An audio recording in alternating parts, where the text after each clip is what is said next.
La caída de los dioses, Mauro Villino.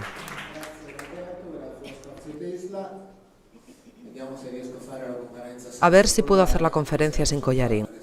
Ayer por la noche no pude, hoy comienzo y vamos a ver qué tal. Bueno, gracias a todos ustedes, por supuesto, por estar aquí. Y esta última semana para mí fue una... ¿Hay alguien aquí? ¿Hay alguien hoy que estuviera ayer por la noche, aparte, así que conozco? Ah, uno solo, vale.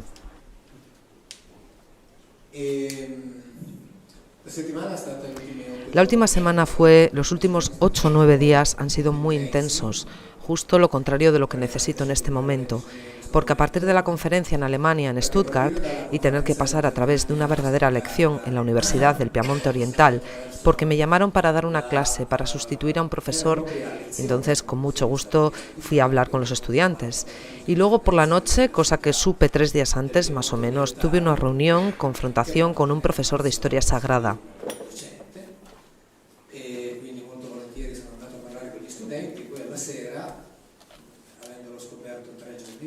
Entonces yo esperaba, tras las 3 horas y media de clase, irme a casa. Pero hice lo contrario y esa noche continuamos debatiendo hasta la medianoche y ahora tengo que convencer a mis ojos para que se mantengan abiertos durante todo el día. Entonces, es decir, ha sido un poco difícil y sin embargo muy intensa porque salieron en el debate asuntos muy interesantes y ahora entraremos en la cuestión. Así, en Alemania me han regalado la nuevísima Biblia judía, que es de la que estoy hablando desde hace algunos meses, en la que luego os enseñaré obviamente cuando entremos a fondo en diferentes temas, en la que al final los obispos alemanes católicos han quitado una cosa que en la Biblia judía nunca ha existido. Me refiero a la profecía de Isaías sobre que la Virgen concebirá y parirá un hijo. Es una profecía que nunca ha existido en la Biblia judía. Yo lo digo desde hace años. Desde hace años digo que cuando encontréis presuntas profecías sobre el Antiguo Testamento que se refieren a Jesucristo, digo que os busquéis la explicación de un teólogo católico y la explicación de un exégeta judío. Y hallaréis 2 explicaciones distintas y el que tendrá la razón será el judío. Porque profecías del Antiguo Testamento que se refieren a Jesús no hay. Ahora por fin esta la han retirado y es la más importante, porque era aquella que decía que la Virgen concebirá. Nunca ha existido. En estos años, cuando yo lo decía, recuerdo muy bien lo que se escribía. Entre las muchas cosas que se han escrito, por supuesto, se hallan siglos de tradición que hablan de esto. Luego llega Villino, como os digo siempre, no averigua nada. Hace un trabajo de tonto, lee lo que está escrito. Y no hay escrito, y entonces si no está escrito, no hay, ya está. Hay escritas otras cosas. Al final los obispos alemanes han tomado nota, ahora lo vamos a ver, no sé cuándo, pero lo veremos, os garantizo que lo veré. Y porque esta es una de las cosas que está cambiando frente a nuestros ojos en las traducciones bíblicas, traducciones que han cambiado siempre durante siglos, que están cambiando y que volverán a cambiar. Os digo, por ejemplo, que en los próximos años probablemente veréis desaparecer el concepto de creación desde la nada, porque no hay. Veréis desaparecer el concepto de Dios omnipotente, porque no hay.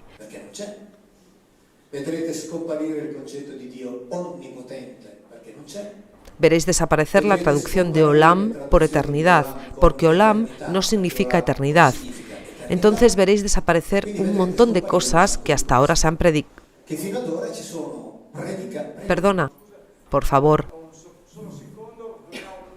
Perdona, tengo solo un segundo, no tengo 40 segundos de silencio tuyos porque juntamos las partes. Ya se ha hecho. Ok, bueno, perdonad. Voy, porque repito que las traducciones han cambiado siempre y seguirán cambiando. Sin embargo, la Biblia es predicada desde siempre como verdadera, absolutamente verdadera, sobre la base de las traducciones del momento. Pues dado que las traducciones cambian, cambia también la verdad del momento. Y todo esto es absolutamente normal, es la norma para todos los libros antiguos, para todos. El problema es, o mejor dicho, por fortuna, sobre los otros libros no se han fundado teologías monoteístas con verdades absolutas, con dogmas. Entonces, si se cambian las traducciones de los textos sumerio-acadios, ¿qué problema implicaría? Ninguno. El hecho de que puedan cambiar las traducciones de Platón y de Aristóteles, ¿qué problema traería? Ninguno. Che problema comporta? Nessuno. Il fatto che possano cambiare delle traduzioni su Platone e su Aristotele. Están cambiando también las traducciones sobre los primeros filósofos, aquellos Anasímene, Anaximandro, Anaxágora, etc. También aquellos están cambiando. Y en algunos casos fuertemente. Pero todo está bien, no es un problema. El problema nace en el momento que de un libro que puede ser así abordado, que está siendo así abordado porque es inevitable, no se puede abordar de forma diferente, se utiliza para construir verdades absolutas y hacer que de la raíz de una religión, de la cual dependería, aunque por suerte no es así, dependería nuestra eternidad. Aquel conjunto de libros, porque hay que decir que la Biblia es un libro es realmente una bestialidad. Este conjunto de libros es un conjunto de libros, entre otras cosas, que cambia según la situación geográfica en la cual nacimos. O sea, nosotros estamos aquí y siempre hemos escuchado decir que en lo relativo al Antiguo Testamento, los libros que consideramos verdaderos son poco más de 40. Si nacemos en Israel son poco más de 20 y si nacemos en Samaria son 6. Si nacemos entre los protestantes son más o menos los mismos que los de los judíos. Si nacemos entre los cristianos coptos son más o menos los mismos que los judíos, más otros libros que no son tomados por verdaderos ni por los judíos ni por los cristianos romanos. Entonces, dependiendo de dónde nacemos, hay libros verdaderos y otros falsos. Ya esto nos lo está poniendo muy claro.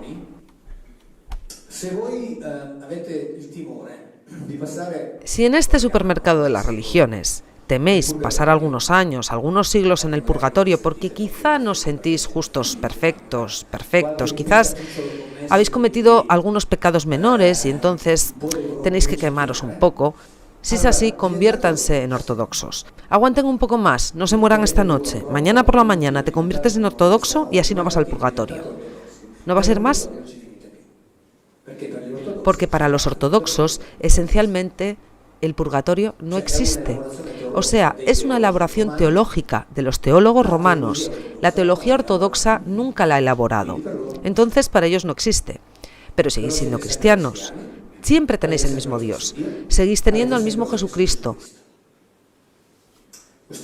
Al mismo Dios que mira a Roma y dice, jeje, te hago quemar un poquito. Pero si mira a Atenas... Si tenéis miedo de pasar toda la eternidad en el infierno, volveos ortodoxos. Con el fin de los tiempos, el infierno ortodoxo se acaba porque desde aquí hasta el fin de los tiempos, todos aquellos que están en el infierno...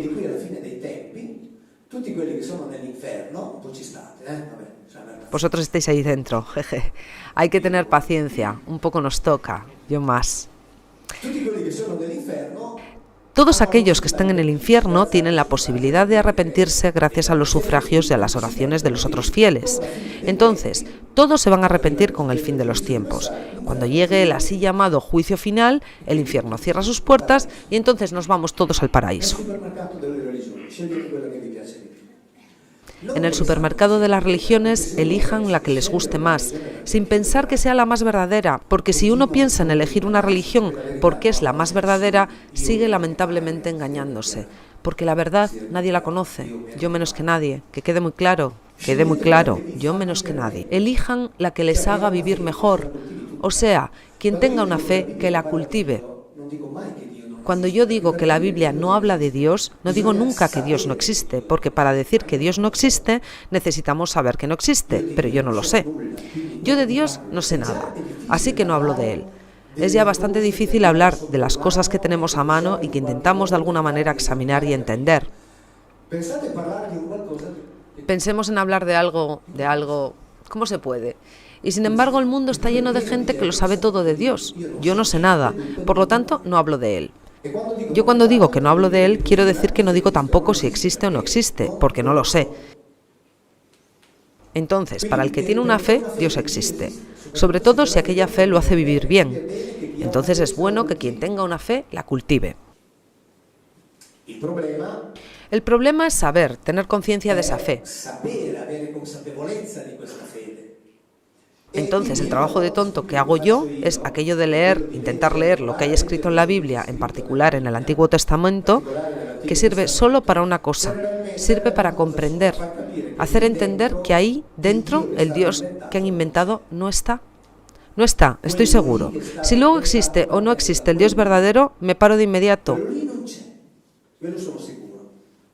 Pero el problema es que nosotros hablamos de este conjunto de libros, de los que, como hemos dicho antes, cambia según las situaciones geográficas. Nosotros no sabemos quién los han escrito. Pero ¿cómo?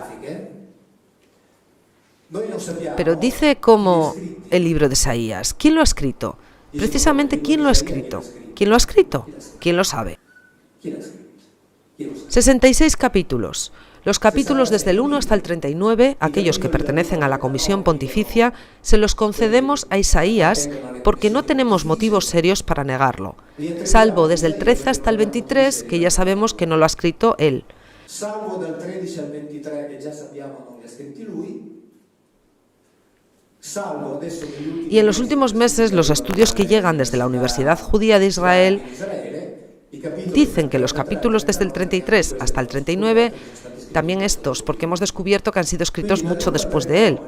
Entonces, desde el 1 hasta el 39 le concedemos la autoría a Isaías, porque no tenemos motivos serios para negarlo, salvo desde el 13 hasta el 23 y desde el 33 hasta el 39. Los capítulos desde el 40 hasta el 55 los han escrito los que llamamos Deutero Isaías, el segundo Isaías. Lo llamamos así porque no sabemos quién lo escribió 2 siglos después del primero.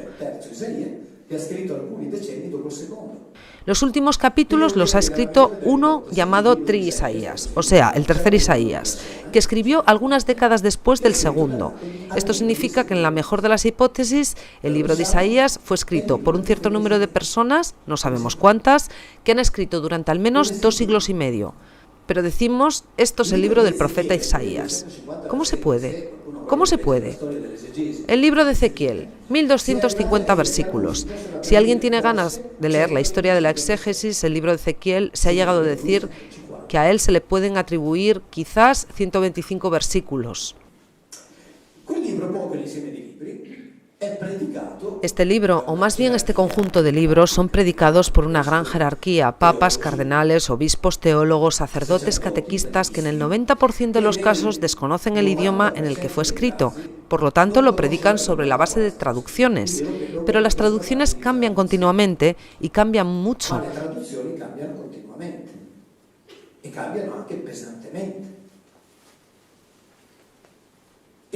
Pero cada vez que se predica como la traducción verdadera. En el mundo existen miles de religiones. Lo curioso es que nazcas en el lugar del mundo que nazcas, oirás decir que has tenido la suerte de nacer en la religión correcta. Todos, todos, todos.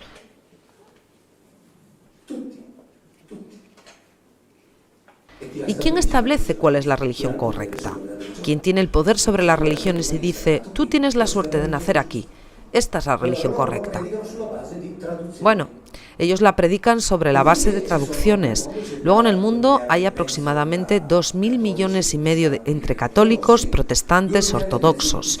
2.000 millones y medio de cristianos que creen absolutamente, formalmente, lo que está escrito en este libro, pero que nunca lo han leído. No estamos hablando de una secta de 300 personas que tengan un gurú que predica sobre la base de un conjunto de libros de los cuales nadie sabe nada. No se sabe qué hay escrito, nadie sabe quién lo ha escrito. Este gurú tiene, digamos, 15 ministros, así que lo pueden ayudar a difundir su verbo, y luego unos 250-300 adeptos que creen ciegamente en lo que diga el gurú y sus ministros, pero nunca han leído aquel libro. Estamos hablando del cristianismo.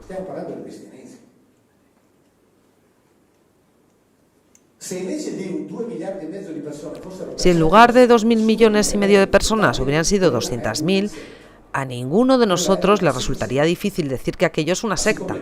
Esta es una psicosecta, pero dado que es cristianismo no se puede decir, pero yo lo digo igual. porque es así, no hay nada que hacer.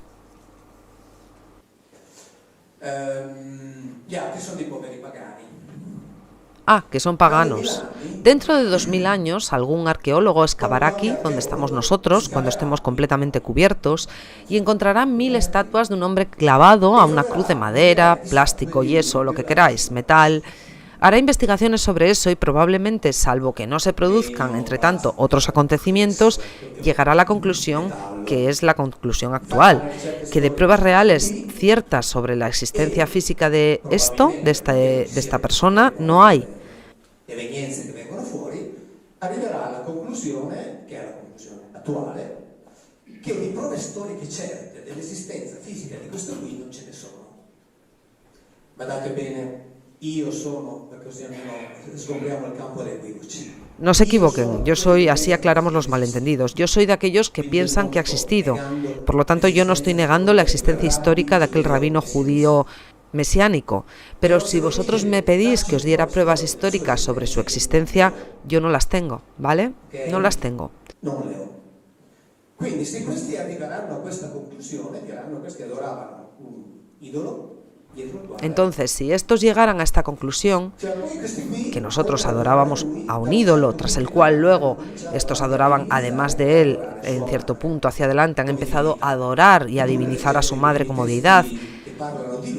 Cuando se leen los primeros textos que hablan de Jesucristo, la madre no tiene ningún rol destacado. Las pocas veces que interviene es maltratada. Luego, después de algunos siglos, la convirtieron en divina, Teut Totus, Madre de Dios. Luego han creado toda una serie de deidades intermedias a las que pedir ayuda, consuelo, la gracia, lo que nosotros llamamos santos. Se hacían las estatuillas, las ponían en sus mesitas, hacían sus pequeñas pilas. ¿Hay alguien que sepa dar una explicación verdadera de la diferencia entre las estatuillas del Padre Pío y las estatuillas de los Lari y Penati que los romanos ponían en sus mesitas? Una explicación verdadera de la diferencia. A ver, dice, mira qué pobrecitos son estos Lari y Penati, pensaban en sus ancestros. Pero cuando vamos a un funeral, el sacerdote nos dice que hay que orar por nuestros difuntos y que hay que pedir a nuestros difuntos que intercedan por nosotros. Ahí, ¿dónde están? ¿Qué diferencia hay? Ninguna. Ninguna.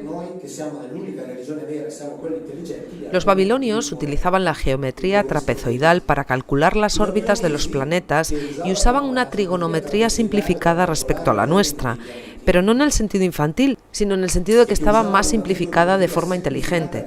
Pero eran tan estúpidos que hablaban con piedras sin saber que no había nadie detrás. Los fenicios, que han conquistado con el comercio y las armas el Mediterráneo, eran tan estúpidos que conversaban con algunas piedras sin saber que dentro no había nadie. Los egipcios eran tan estúpidos que hablaban y adoraban estatuas e imágenes sin saber que no tenían a nadie dentro. Todos los hindús son tan estúpidos que conversan y adoran imágenes sin saber que dentro no hay nadie. Tutti gli hindù sono talmente stupidi da parlare con delle immagini senza sapere che non c'è nessuno dietro. Questo è il ragionamento che facciamo noi. Este es el razonamiento que nosotros hacemos, pero hay una diferencia sustancial. Hay más de una verdadera diferencia, porque no hay diferencia entre nuestras estatuillas y las de ellos. La verdadera diferencia es que estas estatuas que se tienen no deberíamos poder tenerlas, porque el Dios de nuestra religión lo ha prohibido expresamente y nunca ha revocado la orden.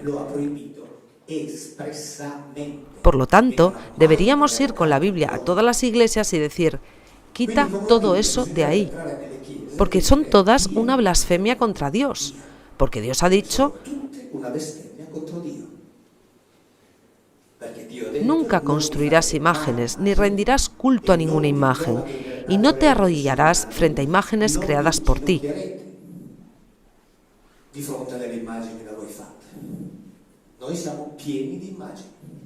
Nosotros estamos rodeados de imágenes porque la iglesia naciente sabía bien que si no se hubiera dado el permiso para esto, ¿qué hubieran hecho todos esos fieles? Porque los otros cultos no tenían esa condición, por lo tanto los romanos podían hacerse las estatuillas, nosotros no. Nosotros no solo las creamos, las vendemos y quien debería prohibirlo gana dinero con ello. ¿Y por qué lo hace? Porque sabe bien que nunca ese Dios que ellos mismos han creado pedirá cuentas sobre esto, porque no está. Por lo tanto, han hecho todo lo que podemos ver, estatuas, imágenes, gente todo el rato encendiendo velas, todo prohibido.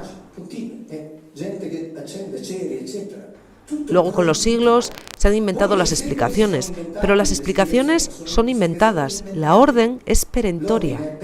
Perentoria. Pero no les importa porque está bien así. ¿Y por qué convirtieron a María en divina?